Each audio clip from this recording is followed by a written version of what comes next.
ஆண்டவராய் இயேசு கிறிஸ்துவின் நாமத்தினாலே மீண்டும் உங்களுக்கு நான் வாழ்த்துதல் சொல்வது உங்கள் சகோதரன் பீட்டர் அமல்ராஜ். இப்பொழுது ஒரு வேத வசனத்தை மீண்டும் வாசிக்க கேட்போம்.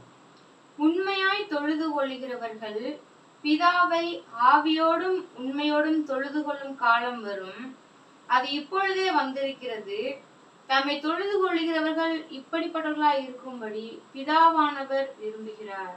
பிரியமானவர்களே, கர்த்தரை தொழுது கொள்ளுகிறவர்கள் ஆவியோடும் உண்மையோடும் தொழுது கொள்ளும் காலம் வரும், அது இப்பொழுதே வந்திருக்கிறது. ஆனால் இந்த நாட்களிலே சபைகளிலே பாருங்கள், ஆவி இருக்கிறது. ஆனால் அந்த ஆவி உண்மையான பரிசுத்த ஆவியானவரா என்பது பார்க்கும் பொழுதே நமக்கு சந்தேகம் ஏற்படுகிறது. எல்லாரிடத்திலும் இல்லை, எல்லா சபைகளும் இல்லை. அநேக சபைகளிலே நாட்களிலே அவர்கள் உண்மையாய் காணப்படவில்லை. குறிப்பாக பாருங்கள், வேதவசனம் சொல்லுகிறது, கர்த்தரை தொழுது கொள்ளுகிற பொழுதாவது, தீர்க்க தரிசனம் சொல்லுகிற பொழுதாவது, அல்லது வேதவசனத்தை வாசிக்கிற பொழுதாவது அவர்கள் பெண்கள் முக்காடு போட்டு இருக்க வேண்டும் என்று வேதவசனம் சொல்லுகிறது. ஆனால் யாரும் அப்படி செய்கிறதில்லை. எல்லா இடத்திலும் இல்லை, சில சபைகளிலே பாருங்கள், அங்கே பெண்கள் முக்காடு போடுவதே இல்லை. பெண்கள் முறையான வஸ்திரம் அணிவது இல்லை.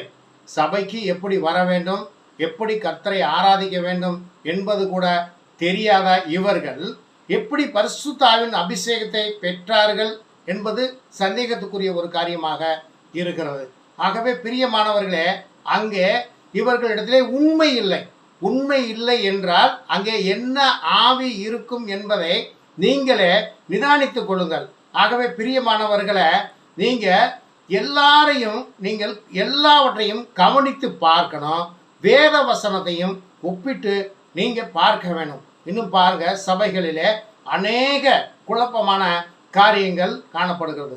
அநேக சபை பிரிவுகளிலே இந்த நாட்களிலே பெண்களை சேர்த்து கொண்டு, பெண்களை அவர்கள் தங்கி இருக்கும் இடத்துல சேர்த்து கொண்டு அவர்களுக்கு கன்னியாஸ்திரிகள் என்று பெயர் வைத்து அவர்களை தங்களோடு கூட வைத்திருக்கிறார்கள். ஆனால் வேத வசனம் அப்படியாக எங்கும் சொல்லப்படவில்லை. காரணம், இது ஆண்டவர் எல்லாவற்றையும் அறிந்திருக்கிறார்.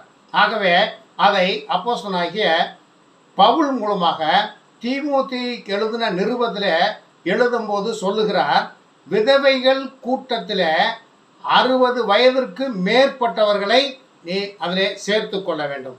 60 வயதுக்கு கீழ்ப்பட்டவர்களை நீ அதிலே சேர்த்து கொள்ளக்கூடாது. அதுவும் பாரு, விதவைகளைத்தான் சேர்த்து கொள்ள வேண்டும் என்று அதுவும் சொல்லுகிறார். அவர்களுக்கு யாருமே ஆதரவு இல்லை என்றால் அப்படியாப்பட்டவர்களை மட்டுமே அதிலே சேர்த்து கொள்ள வேண்டும். ஆனால் இந்த நாட்களிலே பாருங்கள், 20 வயது கூட நிரம்பாதவர்களை அவர்கள் சபையிலே கூட்டிக் கொண்டு வைத்து உடைய ஊழியத்திற்கு அழைத்திருக்கிறார் என்று அழைத்து கொண்டு போய் வைத்து கர்த்தர் சொல்லாத, ஆண்டவராய் இயேசு கிறிஸ்து சொல்லாத காரியத்தை இவர்கள் செய்து கொண்டு இன்றைய நாட்களிலே சாட்சிக்கேடாய் காணப்படுகிறார்கள். ஏன் இந்திய தேசத்தில் கிறிஸ்தவம் வளரவில்லை என்பதற்கு இப்படியாப்பட்ட தவறான உபதேசங்கள், தவறான செய்கைகள் தான் என்பதை இதன் மூலம் நான் தெரிவிக்கிறேன். அதோடு மட்டுமல்ல பிரியமானவர்களே, வேதவசனம் என்ன சொல்லுகிறது என்று நீங்கள் ஆராய்ந்து பார்க்க வேண்டும். வேதவசனம் சொல்லுகிறது, நீ வேகிறதை பார்க்கிலும் விவாகம் பண்ணிக்கொள் என்றுதான் வேதம் சொல்லுகிறது. இதிலே ஒரு சில சபை பிரிவுகள் சொல்லுகிறது, கல்யாணம் பண்ணிக்கொண்டு ஊழியம் செய்யக்கூடாது என்று சொல்லுகிறார்கள். அப்படியெல்லாம் வேதம் எங்கும் போதிக்கவில்லை. நீ கல்யாணம் பண்ணுவதனாலே அதனால் ஒன்றும் இல்லை, கல்யாணம் பண்ணிக்கொள்ளாமல் இருப்பதனால் நீ ஒரு பெரிய பரிசுத்தவானும் இல்லை. ஆகவே அப்படி செய்யாமல் நீங்கள் பெண்களை ஊழியம் என்கிற பேரிலே கூட்டிக்கொண்டு அதை ஒரு கூட்டத்தை நீங்கள் சேர்த்து கொண்டு கர்த்தருடைய நாமம் மகிமைப்படாதபடி, கர்த்தருடைய நாமம் தூசிக்கப்படும்படியாக அநேக காரியங்கள் நடைபெற்று கொண்டிருக்கிறது. ஆகவே பிரியமானவர்களே, ஆண்டவர் நமக்கு கர்த்தருடைய பிள்ளைகள் மூலமாக, தம்முடைய ஊழியக்காரர் மூலமாக என்ன சொல்லி இருக்கிறாரோ அந்த காரியங்களை செய்யுங்கள். ஏனென்று சொன்னால், கர்த்தர் சொல்லாத ஒரு காரியத்தை செய்தால் அது கர்த்தருடைய நாமம் மகிமைப்படாது. அதற்கான பதிலை நீங்கள் சொல்லியே ஆக வேண்டும்.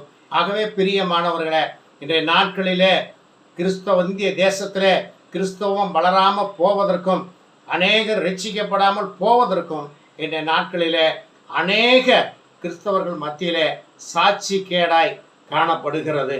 ஆகவே பிரியமானவர்களே, நீங்கள் வருகிற நாட்களிலாவது வேத வசனத்தை நீங்கள் நன்றாய் அறிந்து அதில் இந்த திருவசனமாகிய அந்த களங்கமில்லாத அந்த ஞான பாலிலே நீங்கள் கலப்படம் பண்ணாத படிக்கு வேத வசனம் உண்மையாய் என்ன சொல்லுகிறதோ அதை பின்பற்றுவீர்களானால் இந்திய தேசத்தில் இருக்கிற கிறிஸ்தவர்கள் ஆசீர்வதிக்கப்படுவார்கள்.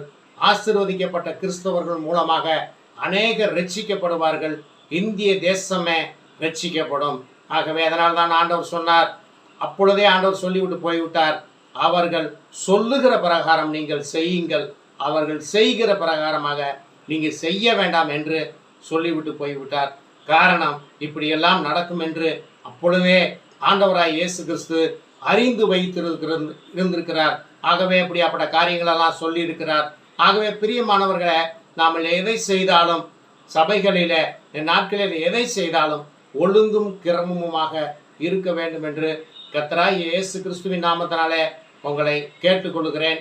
இப்படி நாம் நடப்போமானால், திரு வசனத்தின்படி நாம் நடப்போமானால், நாம் ஆசீர்வதிக்கப்பட்டவர்களாய் காணப்பட்டு அவருடைய வருகை மிக சமீபமாய் இருக்கிறது. ஆக அவருடைய வருகைக்கு நாம் ஆயத்தப்படுவதற்கு நாம் சில காரியங்களை உண்மையாய் வேத வசனத்தின்படி நடப்போமானால் கர்த்தர் தாமே நம்மளை ஆசீர்வதித்து அவர் வழி நடத்தி அவருடைய ராஜ்யத்திலே நம்மை சேர்த்துக் கொள்வார் என்பதை இதன் மூலம் தெரிவித்துக் கொள்கிறேன். கர்த்தராகிய இயேசு கிறிஸ்து தாமே உங்களை ஆசீர்வதிப்பாராக. ஆமென்.